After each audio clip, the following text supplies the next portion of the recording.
Alright, we haven't done one of these in a while, have we? A chart show reaction for you. Kicking off this edition with Muscle Deep by Then Jericho. Welcome to the first chart show reaction in over a year, I believe. As it tells you what we've got to come in part one. And this is a bit of a first for me in that this is the first Channel 4 chart show that I've ever reacted to. This being from the 16th of October 1987, at least that's the date that I've seen for this. If anyone wants to correct me and give me the specific correct date, please do. Ignore the backdrop where it's got the RTV logo all over this video. I didn't think it was worth creating a new backdrop for a Channel 4 chart show reaction when this may ever be the only Channel 4 version of the show I ever react to on this channel. Who knows, we'll see. But nonetheless, welcome, thank you for joining me. I've been looking forward to doing one of these for a while. And this is the oldest chart show I've ever watched on the channel. This being from late 87, so what's that? God, nearly 38 years ago. Wow. Not a Then Jericho song I'm familiar with. It seems okay enough. The single they released that I really like, which would have been, I think after this, might have been 88, was Sugar Box. Really underrated song that. I think it was on the top 20 or top 30, but really it should have done better. Should have been a top 10er for them. Not sure they ever had a top 10 hit in the UK, to be honest. But Sugar Box should have been it. It's a bit difficult to read the information there. Something about a UK tour in Cardiff kicking off on or at the end of October.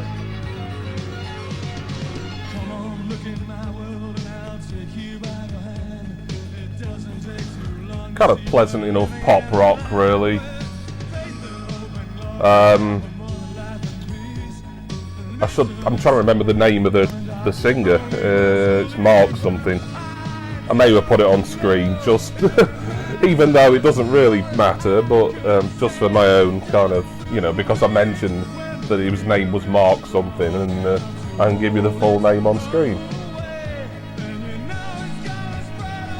So Chart Show had the Channel 4, I should say, had the rights to the chart show, or they created it, or the production company first who created it showed it on Channel 4 originally. And then what year would it have moved to ITV? It would have been 88 or 89, I think. Certainly by 89, so I've reacted to an 89 chart show, and that was definitely on ITV. Anyway, we've got the dance chart now. Cameo are at number 10. Yo, I didn't mean to hurt you before, you know what I'm saying? Down at 9, LL Cool J. And weirdly, Michael Jackson in the dance chart, down at 8 with Bad. Non-mover at 7 from... I couldn't read that. Hope you did better than me. LA Mix, Don't Stop Jamming at 6.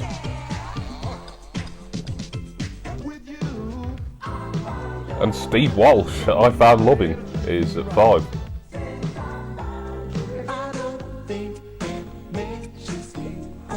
Ray Parker Jr. This is a weird dance chart, because it's really before a lot of dance music was really hitting. Oh, another I Found Loving there from Fatback Band. And Jelly Bean is at 2 with The Real Thing. Jelly Bean, big producer from the New York area. Mars at number 1, unsurprisingly, massive hit there, one hit wonder. So rewinding, so this is how they did it back in the day. We're going to see the track that's at number 6 in the chart from LA Mix, Don't Stop Jamming.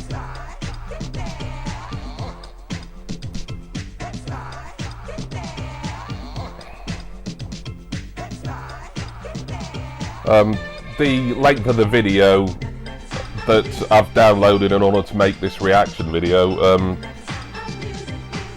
is presumably with the ads cut out. I don't know as it was before my time really watching the chart show as a child. That would have been sort of Saturday mornings, ITV, sort of late 80s onwards. This was a Friday night, I think it would have been, Channel 4. I wouldn't have been allowed to stay up that late as a 7-year-old. But I don't know if these were generally shorter editions. The ones on ITV generally, including the ads, are about an hour. So whether this has had some ads cut or even had some music cut for copyright, and I may have to do that. As I say, in all these reactions, be them chart show, Top of the Pops or similar, any abrupt edits or anything, particularly in relation to me maybe speaking and then it cuts out in the middle of a sentence, it's happened plenty of times. That's been something I've had to do after I've uploaded this, and I've had to do it so that YouTube will allow me to show at least, the majority of this reaction. The man behind LA Mix is Les Adams, one of the UK's top DJ remixers. I'd have assumed they were an American act, LA Mix, for obvious reasons, but no, obviously not. I vaguely remember this. It's okay, it's sort of fairly innocuous house music, really, in the early days of house, let's not forget. I mean, really, 86, 87 was when that was really kind of beginning and exploding. Of course, the number one in this dance chart, Mars, is a good example of the house music boom.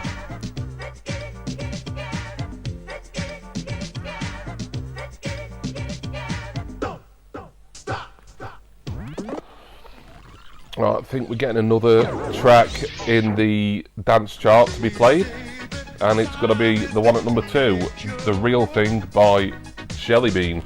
So Jellybean, as I was saying before, producer, DJ. What was the club in New York that he often did sets at, and he'd sort of premiere his own mixes and things like that? It was either the Paradise or the Funhouse. It was one of those two. I believe you've seen briefly in the New Order Confusion promo video, because a lot of that was set at one of those clubs that he worked at and had like a residency at. I remember this. I don't think it's a cover version, but I will look that up, and if it is a cover of an older track, I'll put it on screen. To say this is under his own name, really, I think this is a little bit sort of weak sauce for Jellybean. I've heard mixes of him from Madonna and other artists as well, and I don't think this is his greatest. I mean, it did well. I think it was top 10 in the normal chart. You would have seen the chart position, which would be the official UK singles chart position for this. Not the whatever chart the chart show we use, and of course this is a specialist chart anyway, so this counts even less than the top 10 that will presumably be seen later on in the show.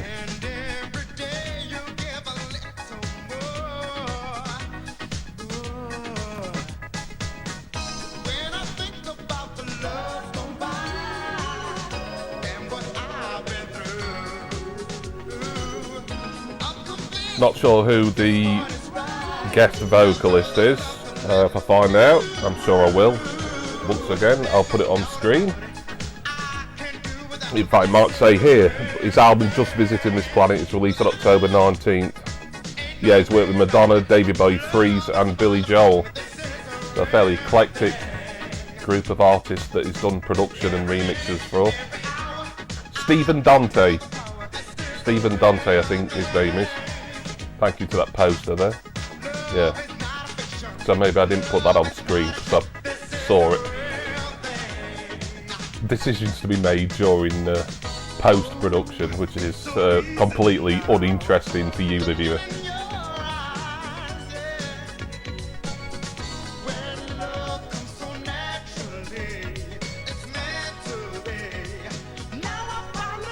I don't know if Stephen Dante did anything. I don't think he did anything in this country after this, so I would have known if he'd been in the chart or in a high position in the chart. Right, so we have the Style Council now. course, it's Paul Weller's kind of soul sophisti-pop group that he formed upon the dissolution of the Jam back in, what was that, 83.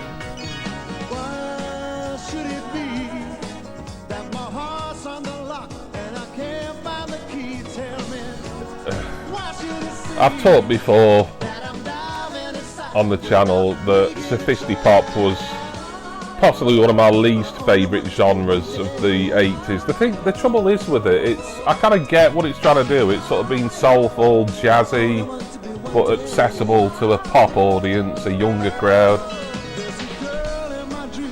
But it just rarely did anything for me. There's the odd sort of sophisti-pop. I mean, even then it's like a contrived genre name, really, that. A bit like yacht rock. It's like something someone made up one day. There's odd singles that are like Breakout by Swing Out Sister is quite a catchy one, and there's others I'm sure that I can't think of offhand. So how much longer did the Style Council go for after 87? Not too much, a couple of years or so maybe. I think mainly by the early 90s they were done, I think. They played UK dates in Manchester and Hammersmith. Or they did, back at the tail end of 1987. Oh, listen to that bass. Proper Mark King style bass. It won't be Mark King, or it could be, about it. I'm sure if he guessed it on a Style Council track, he would have got a credit somewhere, but not necessarily.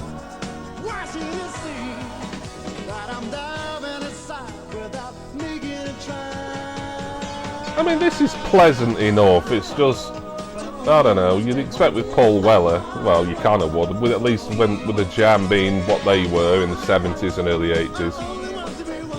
You'd expect anything that he did would really have kind of like, you know, it'd have a bit of a Midas touch about him, whereas most Style Council, apart from the odd one or two for me, was just kind of very bland and trivial, for want of a better term.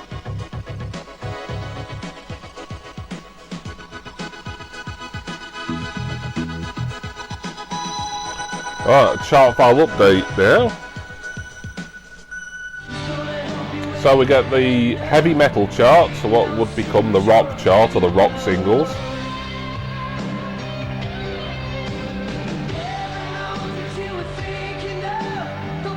Bryan Adams is being played, he's at number 4, Victim of Love.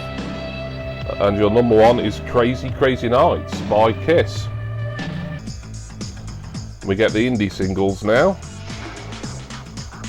Obviously Mars, Pump Up the Volume, which was also number 1 in the dance singles chart that we saw earlier, is being played here. Great name for the Pop Will Eat Itself track at number 3, Beaver Patrol. Nice.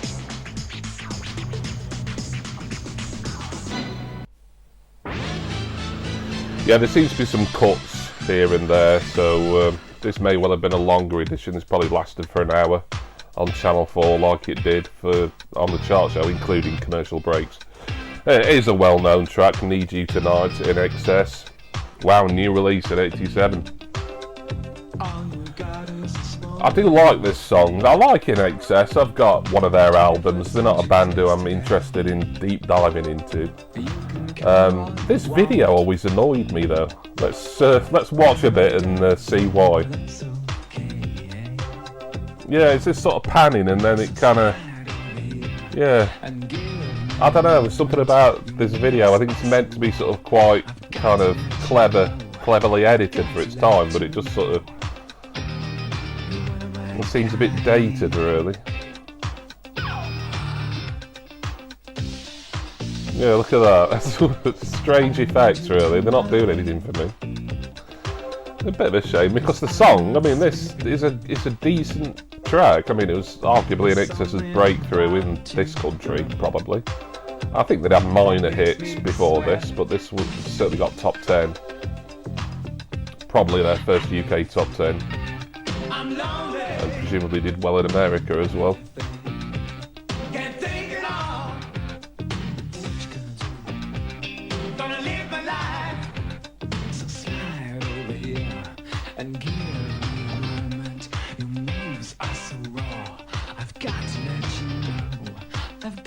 Well, this sounds like the sort of track that could have come out sort of any time between the late 80s and the early 2000s really, but just the video sort of lets it down a bit for me. Michael Hutchence beat Mel Gibson in a vote for the sexiest man in Australia. And they sent a great new album should follow shortly. That'll be Kick. Yeah, Kick was what Need You Tonight was from, I think. I'm lonely. Can't think it all. Gonna live my life. I'm lonely. Can't think it all. Gonna live my life.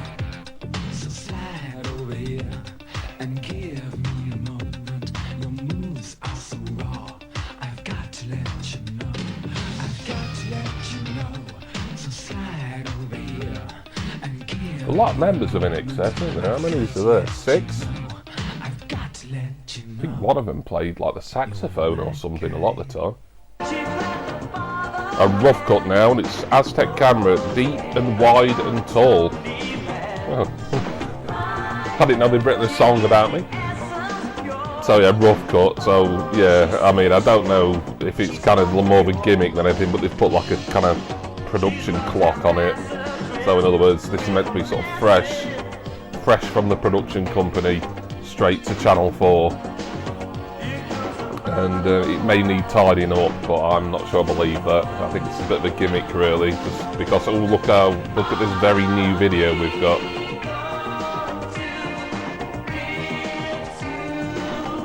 Aztec Camera, I quite like them. This is one of theirs I don't really remember though. Somewhere in My Heart was their big hit, which would have been, I think, after this.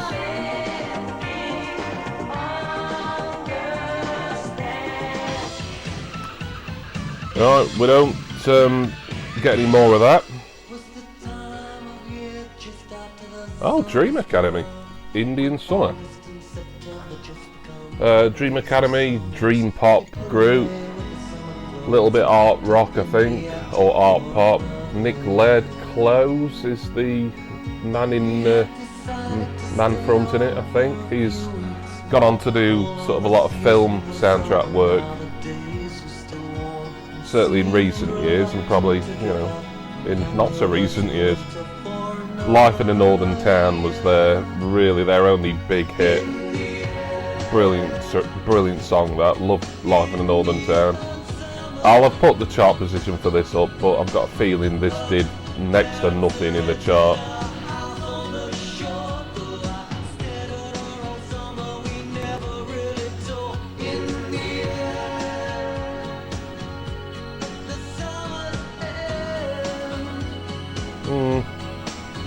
So far this edition of the chart show has been, I mean, there was some good stuff coming out in '87, and we've still got the top 10 singles to come, so there'll be some memorable stuff there certainly, but sort of this from Dream Academy, Style Council, Aztec Camera, none of those, to say the acts I'm quite familiar with through various extents. You know, none of it is really all that sort of nostalgic for me, and none of it is really blowing me away. INXS was decent, but I've just never liked that video. So I've even got a complaint there. LA Mix was okay, and Jelly Bean was kind of average. Nick Laird has recently worked on ex-Beach Boy Brian Wilson's album. I think he has worked with some big names. I think he's co-wrote with David Gilmour. So I think some of his co-writing compositions have have been on Pink Floyd albums, like the later ones, certainly. Well, I said the later ones, there isn't that many. Division Bell and Endless River, I think.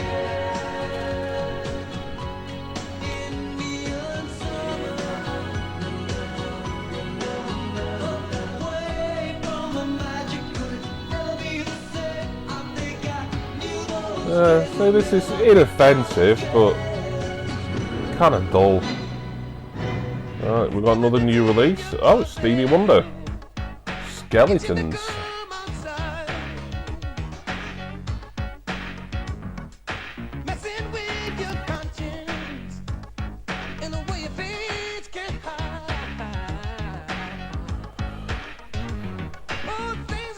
Once again, I mean, big artist, massive artist, Stevie Wonder, but I don't remember this at all. And I do like that when I watch one of these, and it's mostly stuff I've either never heard or I haven't heard in decades.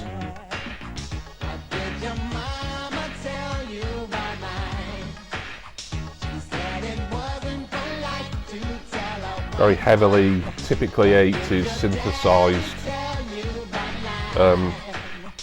bed of the melody here.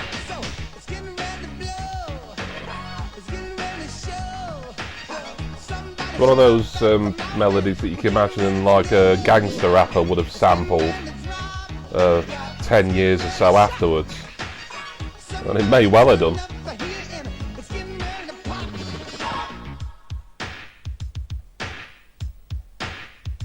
New album Characters due for release. The idea for the video was written by Stevie and among others John Travolta.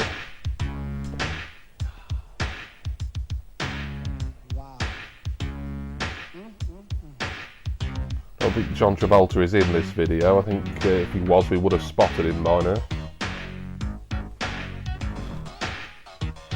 This is alright.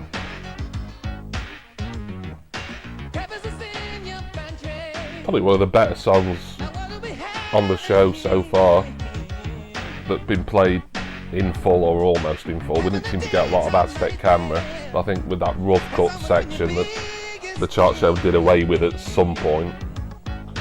They never played much of it anyway.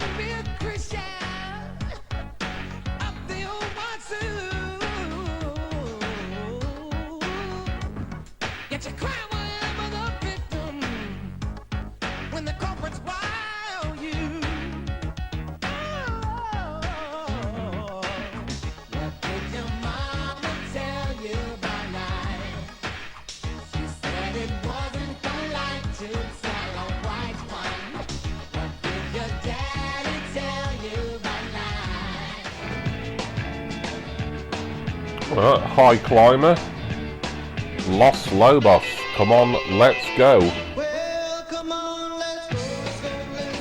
Los Lobos, Latin American group who of course did a lot of the music, maybe the majority of it, for the La Bamba movie that would have come out in '87, the Richie Valens biopic.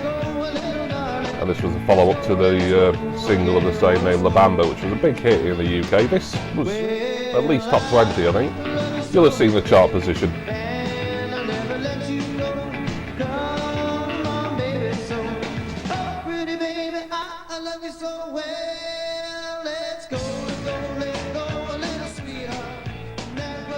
Yeah, kind of pleasant enough rock and roll. It's a good song, this. I always quite liked it when I heard it back in my childhood.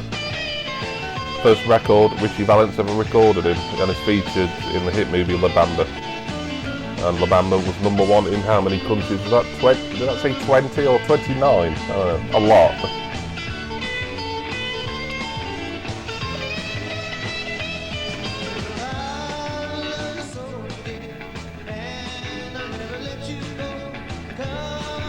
Of course, we get plenty of clips from the film here. I've never seen the film. If anyone has, let me know in the comments. Let me know if it's worth seeing. I do like a biopic.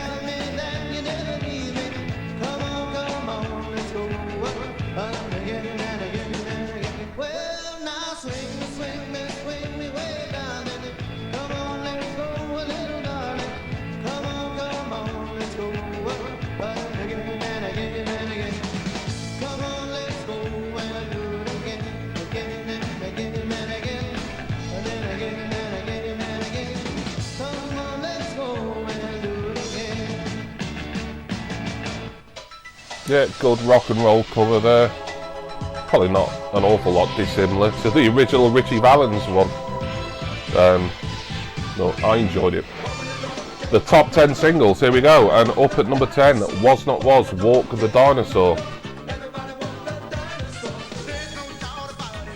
At 9, we've got Jelly Bean, we saw him earlier, so I don't think they'll be playing this again. The Real Thing. And a new entry, Steve Walsh, I Found Loving, who was also in the dance chart. Jacko down at 7.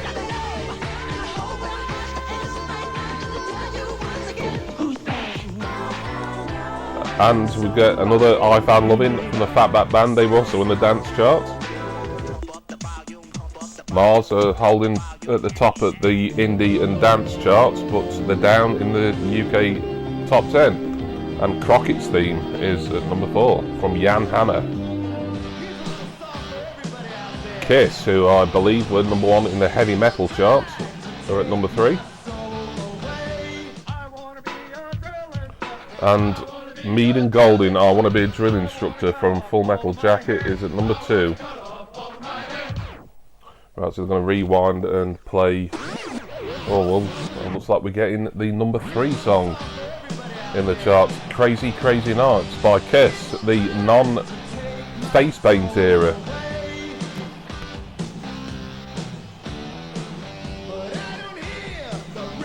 Gene Simmons there. I do like this. I mean, hair metal is, it's in a lot of those contrived genres, isn't it? But I think in the case of hair metal, it suits really. It was all about hair and leather and a little bit of overproduction, but it was the 80s. You can forgive him for overproduction when it's the 80s, can't you? And what a catchy chorus.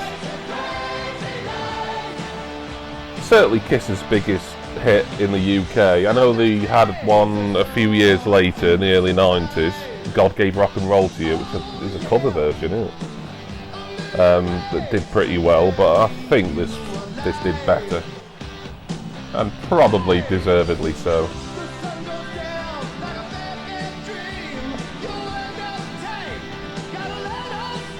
I'm not that bothered about Kiss generally. I know there's a lot of people who are absolutely nutty about them, particularly in America, for obvious reasons. And this might be an era of Kiss for a real Kiss aficionado that's a little bit more kind of lesser thought of by the hardcore faithful, but for someone like me who's just a very casual listener, it's a hair metal classic.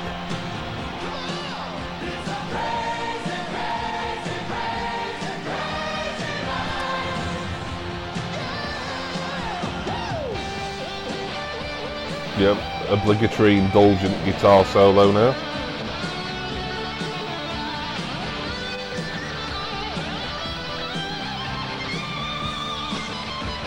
Yeah, probably my favourite track that's been on the show, to be honest.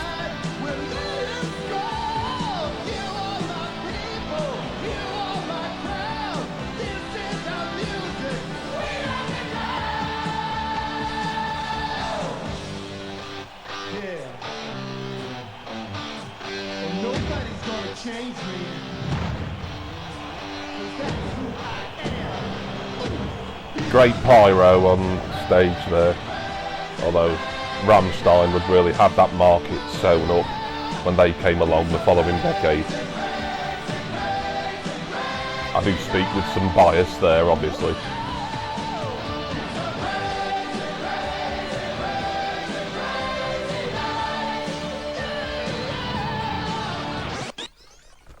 Like it a lot. Alright, we're getting the number 1. So who was number 1 in October or mid-October 87?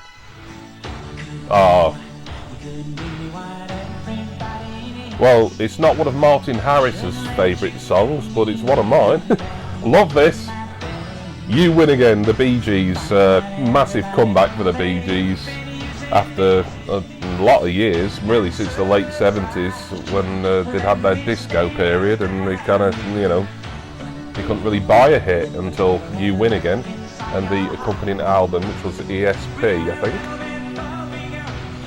This is one of my favourite singles of the 80s, if not of all time. I don't know, there's something about this. I think it's a fantastic song. And I'm not a Bee Gees fan at all. I wouldn't thank you for a lot of their work. But this is just something speaks to me with this song. It always has done. And when Martin Harris passed on his unwanted 12-inch single of this to Mason VCLT last year, I was very grateful.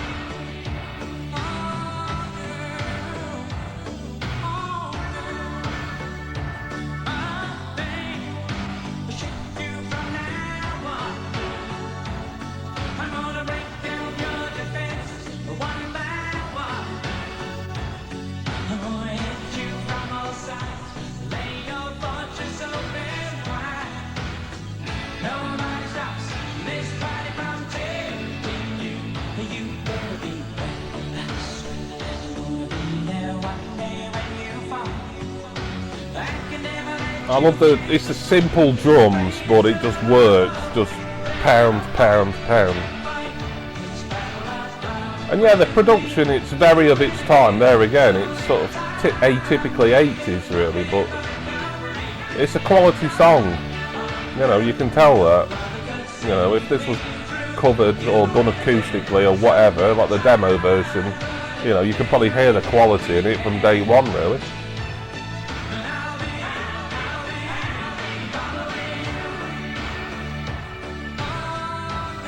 They're currently promoting in America, and there's a possibility of a tour next year. I love this, I really do. I'm not even saying it's a guilty pleasure, I just think it's a quality single, and you know, obviously a lot of people agreed with me. You had to sell a lot to get to number one in 1987, so this would have sold in its droves really. So we get a preview. So